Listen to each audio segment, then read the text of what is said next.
رب اشرح لي صدري ويسر لي أمري واحلل عقدة من لساني يفقه قولي. أعوذ بالله من الشيطان الرجيم. بسم الله الرحمن الرحيم. الحمد لله رب العالمين، والصلاة والسلام على سيدنا ونبينا وحبيب قلوبنا وشفيع نفوسنا أبي القاسم مصطفى محمد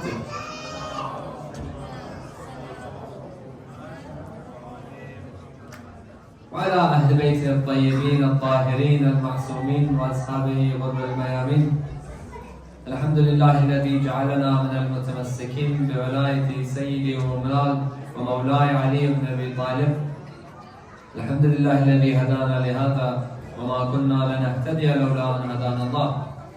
أما بعد، قال رسول الله صلى الله عليه وآله: إني تارك فيكم الثقلين كتاب الله وعترتي أهل بيتي، ما إن تمسكتم بهما لن تضلوا بعدي أبدا، وإنهما لن يتفرقا حتى نرد علي الحوض. Hadith al-Thaqalayn, or the hadith, or the narrative of the two weighty things, is without a doubt one of the most important narratives or hadith within the school of Ahlulbayt, but more importantly within the religion of Islam. This hadith is a very well-known hadith, known as Hadith al-Thaqalayn. And this hadith is quoted in one of the most famous books in the schools of Islam. If you were to look at the Sunni books, you have great books that quote Hadith al-Thaqalayn.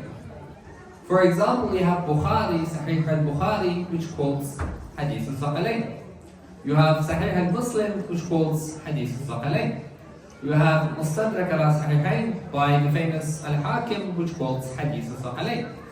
This hadith is without a doubt one of the fundamentals of our creed and understanding who our identity is. Unfortunately, most of the ummah, whether it's Shia or Sunnah, they are not that familiar with Hadith al-Thaqalayn. If I was to ask people around here, what do you know about Hadith al-Thaqalayn? Many of us are unfortunately not able to answer that. Those who do know Hadith al-Thaqalayn know one version of Hadith al-Thaqalayn, or the two weighty things. Because in other parts of the world, let's say, in non-Shia Islam for example, if you were to ask our Muslim brothers, what do you know about the Hadith of the two weighty things? If you go to, for example, Morocco, and you go to Algeria, you go to parts of India, you go to parts of Pakistan, you go to, for example, Indonesia, you go to London in United Kingdom, you go to Toronto, you go to Detroit, Michigan, and you ask a Muslim, what do you know about Hadith al-Thaqalayn? They'll say that the Quran and my Sunnah, which means the Prophet made a sermon, he made it clear that I leave by for you two weighty things, the Quran and my Sunnah. If you hold on to them, you'll never go astray. So that's one version. Unfortunately, when we look at Hadith al-Thaqalayn, many people either out of ignorance don't acknowledge Hadith al-Thaqalayn, or they are not told about Hadith al-Thaqalayn, which is why it has led a lot of people to get a different understanding of when it comes to the two weighty things. Now, the key thing about Hadith al-Thaqalayn is that it's not even mentioned in the 6 books of Hadith in the books of our brothers. Bukhari doesn't mention it, Muslim doesn't mention it, because Quran and Sunnah is not mentioned in those books. Nasa'i doesn't mention it, Abu Dawood doesn't mention it, Ibn Majah doesn't. These are your top books of Hadith in Ahl Sunnah wal Jama'ah. The only book where you'll find which says Quran and Sunnah is Malik's Muwatta, the Muwatta of Malik, and even that, you can't really rely on that specific hadith. Now, going back to the original Hadith al-Thaqalayn that I talked about in the very beginning of the lecture. When we look at the word thaqal in the Arabic language, thaqal refers to two heavy things. Thaqal. Or if you take thaqal, it means two important things. Hence, Hadith al-Thaqalayn is the narration of two important things, or the two weighty things, where the Prophet made the sermon in his final sermon, he says, إِنِّي تَارِكٌ فِيكُمْ الثَّقَلَيْنِ, I leave by for you two weighty things. Hold on to them, you will never go astray. The first of them is what? The Quran, the book of God. The second, وَعِتْرَةِ Ahlulbayt, and from my progeny, the Ahlulbayt. You hold on to them, you'll never go astray, and they will not separate from one another until they meet me at the pool of Kawthar. Hadith al-Thaqalain, the one that I just quoted, in our Sunni books, it has up to 39 different chains. The chains are up to 82 different chains. So it reaches a level where it is known as mutawatir, it's mass transmitted. It's become so well known, it becomes a hujjah upon us. So this hadith is one of the most important hadiths within the religion. So you might ask, why is it so important? We established that it's important, but we didn't establish why it's important. So you ask yourself, why is hadith al-Thaqalain so important? It's important because it has a lot of ramifications. The first ramification is the political ramification. Meaning what? Meaning that politically I need to understand who is in charge after Rasulullah passes away. Who is in charge of the Quran or taking care of the Quran after Rasulullah passes away? Further than that, legally, you have to look at it legally. I need to know who I seek my guidance from when it comes to laws of Sharia, fiqh laws, jurisprudential laws. I need to know where I get my laws of fiqh.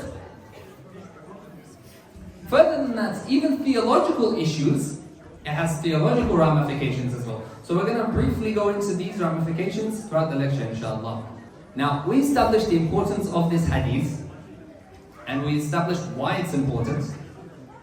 Because if you look at the world, they say Quran, everybody's agreeing on the Quran. Everybody believes in the Quran, everybody understands what the Quran is, what the Quran isn't, and so on. But the question is upon Ahlulbayt. Who is Ahlulbayt? A lot of people came forward and they begin to ask the question, are the wives of the Prophet part of the Ahlulbayt?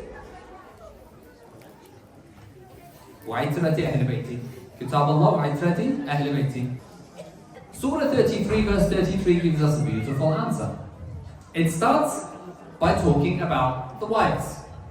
وَقَرْنَ فِي بُيُوتِكُنَّ وَلَا تَبَرَّجْنَ تَبَرَّجِ الْجَاهِلِيَّةِ الْأُولَى, and it goes on and goes forth. When you look at the Arabic grammar of that particular start, because Surah 33, it has two parts to it. The first part talks about the wives of the Prophet. It says, do not come out of your houses, display yourselves like you used to display in the times of ignorance. And you realize when you look at the grammar, it's using feminine as the gender of the language style. So, وَقَرْنَا فِي بُيُوتِكُنَّ, this is the feminine. The second half of the ayah, it changes to masculine, where it says, إِنَّمَا يُرِيدُ اللَّهُ لِيُذْهَبَ عَنْكُمُ الرِّجْسَ أَهْلِ الْبَيْتِ وَيُطَهِّرَكُمْ تَطْهِيرًا. The second part says what? Allah intends to keep away impurities from you and to purify you, a thorough purification, O household of the Prophet. So one understanding, one counter that is put forward to this, it says, well, wait, hold on a minute.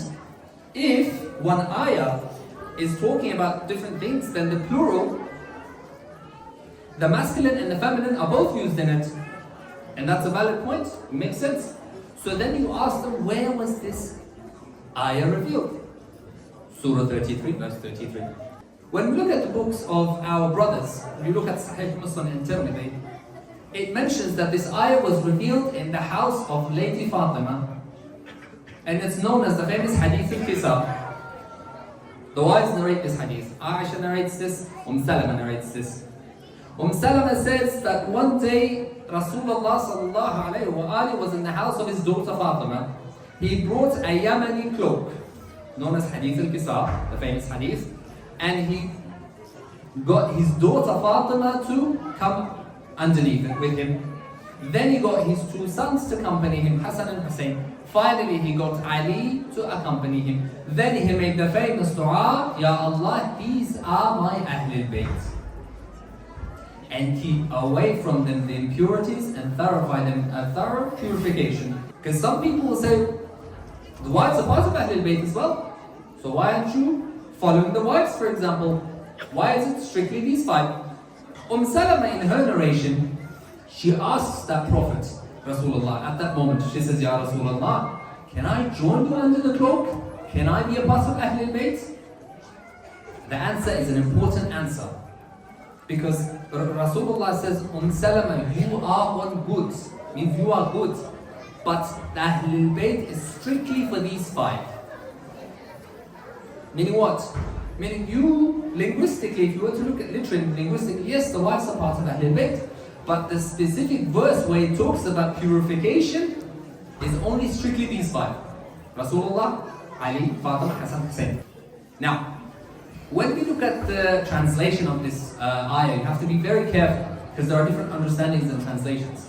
One translation, يُطَهِّرُكُمْ تَطْهِيرًا, means that لِيُذْهَبْ عَنْكُمْ الرِّجْسَ. يُطَهِّرُكُمْ تَطْهِيرًا means that Allah wishes to remove from you anything impure and then purify you a thorough purification. The problem with that is that when you are to remove something, or you are to remove something impure, that means that that person at the start was impure and you are trying to purify that person, which is the wrong translation. The correct translation is that Allah intends to keep away from you impurity. As we mentioned in the famous dua, أشهد أنك كنت نورا في الأصلام الشامخة في الأصلام الشامخة والأرحام المطهرة لم تنجسك الجاهلية بإنجاسها, which means what? Ignorance, Jahiliyyah, never touched you. It came nowhere near you. So when we look at this, the correct translation is Allah wishes to keep away. In other words, we are blessed, or they are blessed with a protection from God, that anything impure does not touch these 5.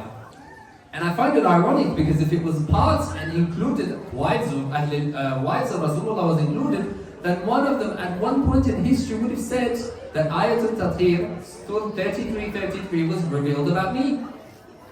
But none of them did. In another narration, Zayd bin Arqam asked Rasulullah, Ya Rasulullah, who are your Ahlul Bayt?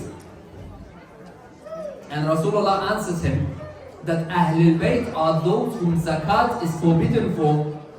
They cannot take charity. The wives can take charity. Amir al-Mu'minin can't take sadaqah. Fatima al-Zahra can't take sadaqah. Hassan and Hussein can't take sadaqah. The Sadat of Al Muhammad cannot take sadaqah.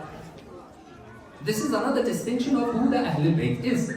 One of your greatest evidences for who the Ahlul Bayt is Ayat al-Mubahala, where Allah subhanahu wa ta'ala says in the Quran, Surah 3 verse 61, فَمَنْ حَاجَّكَ فِيهِ مِنْ بَعْدِ مَا جَاءَكَ مِنَ الْعِلْمِ فَقُلْ تَعَالَوْا نَدْعُ أَبْنَاءَنَا وَأَبْنَاءَكُمْ وَنِسَاءَنَا وَنِسَاءَكُمْ وَأَنفُسَنَا وَأَنفُسَكُمْ ثُمَّ نَبْتَهِلْ فَنَجْعَلْ لَعْنَةَ اللَّهِ عَلَى الْكَاذِبِينَ.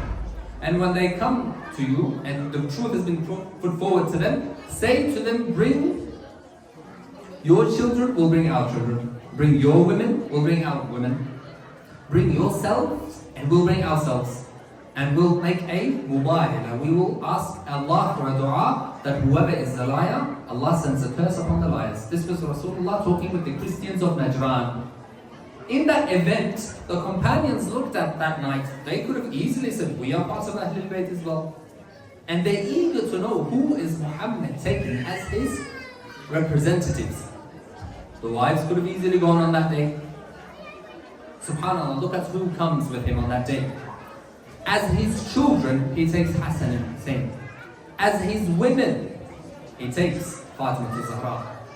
Because Fatima al-Zahra is the greatest representative of Rasulullah. The wives could have easily been a possibility, but he didn't take any. And his self, which is his nafs al-Rasul, is none other than Amir al-Mu'mineen. This is one of your evidences for Ahlul Bayt. Also, Hadith al-Thaqalain, what's important for it is that it proves the infallibility of the Imams. Sometimes we are discussing with our friends whether it's Shia or Sunni, and you might turn around and say, I can't prove the infallibility of my Imams, that my Imams are ma'soom. Hadith al-Thaqalain proves to you that the Imams are ma'soom. How? What did I say? Quran and Ahlulbayt. Ma in tamassaktum bihima. They do not, you hold on to them, you will never go astray. And then it said that they will not separate from one another. The Quran is faultless. True? The Quran has no errors. The Quran is infallible. Whatever is alongside the Quran must also be infallible. Hadith or Thaqalayn, Quran, Ahlul Bayt. Which means, if the Quran is the word of God, Ahlul Bayt is the manifestation of the words of God. Quran is error-free, pure of the pure. Ahlul Bayt is pure of the pure. And they do not separate from one another, which means that whenever there's Quran present, one member, designated member of Ahlul Bayt is always present, which is your proof for the 12th Imam being alive. Because if 12th Imam was not alive, Hadith al-Thaqalayn would be contradictory. If 12th Imam was not alive, Hadith al-Thaqalayn, the Quran's there, but where's the 12th Imam? But the 12th Imam is present, he's alive. In the Battle of Siffin, when they put the Quran on the spears, Imam Ali looked at him and said, am I not the walking Quran? What are you guys thinking? Because they said, we're going to judge according to the Quran. Muawiyah is judging according to the Quran. Muawiyah is right. Imam said, I'm the walking Quran. This man, Muawiyah, has nothing to do with the religion. He's deceiving you.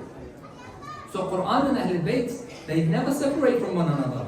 Subhanallah, it helps me. Quran and Ahlul Bayt helps me determine whose side I will take, who's right and who's wrong. Karbala, I want to make it applicable to Karbala. Karbala, Umar bin Sa'd reads Quran. Hussein bin Ali reads Quran. How do I know who's right? Because if Hadith al-Thaqalayn was not there, they're both reading Quran. How do I know who's right? But Hadith al-Thaqalayn tells me Quran and Ahlul Bayt. If Quran is there, then Ahlul Bayt is always there. Which means what? Who is there in Karbala from Ahlul Bayt? Hussein bin Ali. That means I take Hussein bin Ali's side. They're both reading Quran. Yes, they are. But Ahlul Bayt, who is Ahlul Bayt? Where is Ahlul Bayt? That's on Hussein bin Ali's side. I take Hussein bin Ali's side. Even in fiqhi issues, because I said it had fiqh or jurisprudential ramifications as well. One school says Taraweeh is a good bid'ah. Imam al-Sadiq says Taraweeh is not allowed. Who do I take? Jurisprudential issue, fiqhi issue. One school says Taraweeh is a good bid'ah. Ja'far bin Muhammad al-Sadiq is telling me it's not allowed, it's haram. Who do I take? If it's just Quran alone, then I don't know who to take. But I know Ja'far bin Muhammad al-Sadiq is from Ahlul Bayt, so I take Ja'far bin Muhammad al-Sadiq's word. If Abu Hanifa, the famous Sunni scholar, says something and Imam al-Sadiq says something different, who do I take? Quran and Ahlul Bayt tell me. I remember, and I'll conclude with this inshallah, I don't want to take too much time. Bahlul was one day sitting in the outskirts of the classes of Abu Hanifa. Bahlul was the companion of Imam al-Sadiq and Imam al-Kadhim alayhi salam. A lot of us know about Bahlul. Bahlul, we call him Bahlul-i-Dana. The Bahlul who acted insane, but through his insanity he was teaching the teachings of Ahlul Bayt alayhi salam. Bahlul is sitting one day in the class of Abu Hanifa. Remember, Abu Hanifa was a student of Imam al-Sadiq. But one day, when Abu Hanifa has his own class, he's got his students with him. And Bahlul is just listening to the class to see what Abu Hanifa is saying. In the middle of his class, Abu Hanifa says, there are three things which I don't agree with Ja'far bin Muhammad al-Sadiq. The first thing I don't agree with Ja'far al-Sadiq, Abu Hanifa says, is that Ja'far al-Sadiq says that shaitan will be punished in the hellfire. Abu Hanifa says, I don't agree with this. Why? Because shaitan is made from fire and the hellfire is made from fire.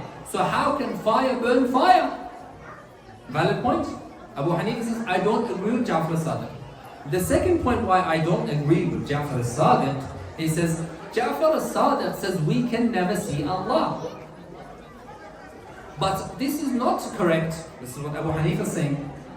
Because how can something that is existent not be seen? So I don't agree with Ja'far al-Sadiq on this point as well. And he says, The third and the last one that I don't agree with Ja'far as-Sadiq is what? Is that Ja'far as-Sadiq says a man is responsible for his own actions. He says this is contradictory because Allah is the one who determines our fates. Allah knows about actions and so on. So he uses the predestination and free will kind of argument. He says, no, it doesn't make sense. How can I be at fault when Allah knows about my actions? When he says this, Bahlul picks up a piece of mud or a rock, let's say, and he throws it on the forehead of Abu Hanifa. When he throws it on the forehead of Abu Hanifa, he begins to run away. Abu Hanifa is in great pain because he just got hit with a piece of clay on his forehead. Bahlul runs away, and the students of Abu Hanifa catches him. They catch him and take him to the Khalifa of that time, the Abbas Khalifa known as Harun al-Rashid. They take Bahlul into the company of Harun and they complain that Bahlul, or what Bahlul has done. And he says, what's your claim? He says, Bahlul hits me with a piece of clay. That's why I'm complaining, saying he needs to be punished. Bahlul gives some interesting lines of answer. Let's see what he says. He says, Abu Hanifa, when did I ever wrong you? When did I do something wrong against you? He said, you hit the clay on my forehead? What do you mean? It's caused me a lot of pain. Bahlul said, can you show me your pain? Can pain be seen? Can you see pain? You can't see pain.